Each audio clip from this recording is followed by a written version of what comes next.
সিংহকে পরাজিত করার জন্য আমাদের অনেক বুদ্ধি খাটিয়ে চলতে হবে। তার জন্য যেতে হবে জঙ্গলের ভিতরে।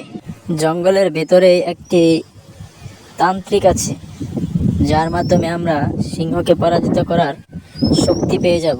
এবং ঠিক আছে, যেভাবেই হোক সিংহকে আমাদের পরাজিত করতেই হবে। এই জন্য যা করতে হয় তাই করব। চলুন ওই জঙ্গলের দিকেই না হয় আমরা যাই। এরপর ছুটে চললাম আমরা সেই জঙ্গলের দিকে। জঙ্গলের পথ অতিক্রম করব এমন সময় একটি বাধার সম্মুখীন হতে হয়েছিল আমাদের। তান্ত্রিক মশাই, আপনি কেমন আছেন?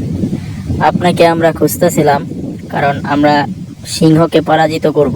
আপনার সাহায্য লাগবে। আমরা কি পারবো সিংহকে এই জঙ্গলের ভিতরে পরাজিত করতে? আপনি যদি সাহায্য করুন তাহলে অবশ্যই সিংহকে পরাজিত করা সম্ভব। সিংহ বারবার আমাকেই ডিস্টার্ব করে, আমার খাবার সিংহ নিয়ে নেয়, যার ফলে আমি কিছুই করতে পারি না। এজন্যই তাকে সিংহকে পরাজিত করার জন্য অনেকগুলো পদক্ষেপ নিতে হবে তোমাদের। আমি একজন সাহায্যকারীকে ডাকছি, সে আসলেই সে এসে তোমাদেরকে সাহায্য করবে এবং কিভাবে কি করতে হবে তা তোমাদেরকে বলে দেবে এবং তার পাশেই তোমরা থাকবে সব সময়। হঠাৎ করে আমাকে কেন ডাকলে আর কি কোনো জবাব আমাকে দিতে পারবে? কেন ডেকেছি? চাও তোমরা তান্ত্রিক বাবা বলল, আপনি নাকি সব কিছুইতেই সাহায্য করুন। আমরা জঙ্গলের সিংহকে পরাজিত করতে চাই, সাহায্য করুন আমাদেরকে। ও এই কথা ঠিক আছে, আমি তোমাদেরকে সাহায্য করব।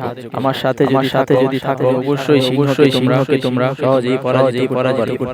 তবে এইখানে কিছু সমস্যা আছে যা তোমাদেরকে সবাই মিলে দমন করতে হবে। সিংহ ওই জঙ্গলের রাজা, তার অনেক ক্ষমতা।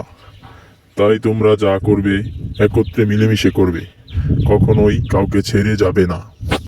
তান্ত্রিক মশাই কোনো টেনশন করবেন না।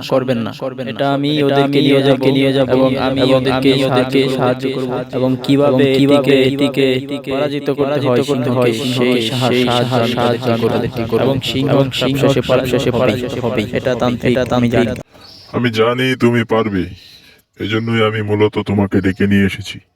ওদেরকে সাহায্য করো এবং সিংহকে পরাজিত করে বিতাড়িত করো।